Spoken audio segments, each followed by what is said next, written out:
I knew this guy in high school.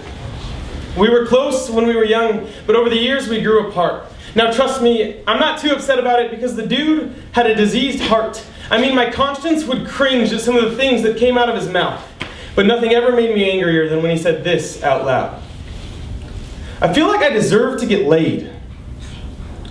My fists clenched, my eyes widened, my jaw dropped, and my whole body went numb because I really couldn't comprehend how somebody could actually be that dumb. My mind started going a million miles a minute. What did you just say? You think you deserve to get laid? No, if you deserve anything, you deserve a wake-up slap to the face from reality.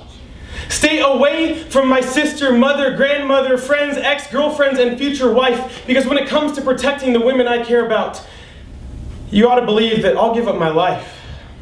I have no idea what got you so mixed up as to what sex is. I mean, what could have possibly caused a mentality that is so blatantly sexist?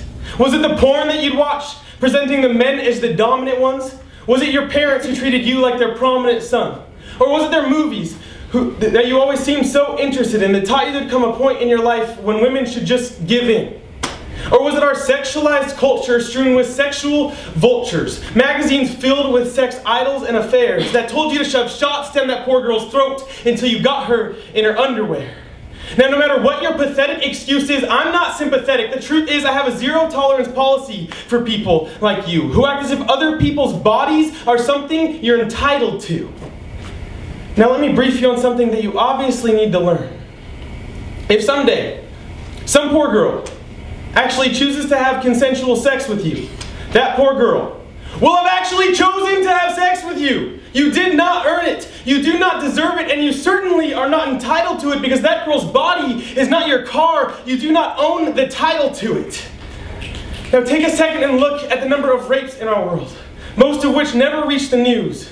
Yes, usually the physical offenders are men, but women, you do this too. Nowadays we treat sex like a currency, as if it's earned, paid out, or stolen. And currently this intercourse economy we've created is on a downward slope and rolling. Sex is losing its value faster than our nation's dollar during the Great Depression. It may never recover from this period of such traumatic inflation.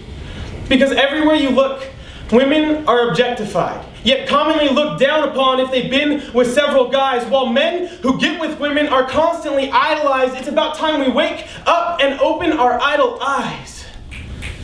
Look for the beauty in each other. See the splendor in human beings. Show respect to one another instead of treating people like your things. Now, I'm not ashamed to stand up here and tell you that I'm not going to have sex until I get married. And yes, this decision comes from my spiritual faith, but it's also what I think is best for me. So why should you listen to what an 18-year-old virgin has to say about sex? Well, it doesn't matter what God you choose to pray or not to pray to. If you can't see that there's a problem, I will probably never sway you because you've probably already let your ignorance persuade you. Yes, I've heard the term meaningless sex, but it doesn't exist. I don't care if it's a one-night stand or if you're just friends with benefits. Sex means something. Sex means that someone has trusted you enough to bare their whole body and expose all physical insecurities. Sex means two people are getting inside each other, and I'm not just talking about in the physical sense. Sex means someone has given you the ability to shame, hurt, and embarrass them, but expect you to be a decent enough human being to show that you care for them. Sex means two become one for a moment, both physically connected and emotionally congruent. Now, if sex were a person, she'd be a woman. Because let's be honest, women are phenomenal. But she'd have two teary black eyes, a dislocated shoulder, a fractured rib cage, and a shattered heart because she's been thrown down, beaten, abused, and torn apart. She's lost her identity. And we're the identity thieves because our cultures turned her into something she was never supposed to be.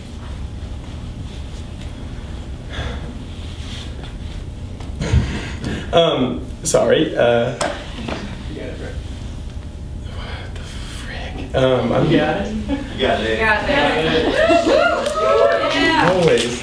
You got it. She will no longer respond to her old nickname, Make Love, because love is just a part of her that we've chosen to get rid of. So I'm begging you, please help me nurse her back to the fun-loving girl she used to be before it's too late. Because I promise, when she's healthy, she'll be someone we can all appreciate.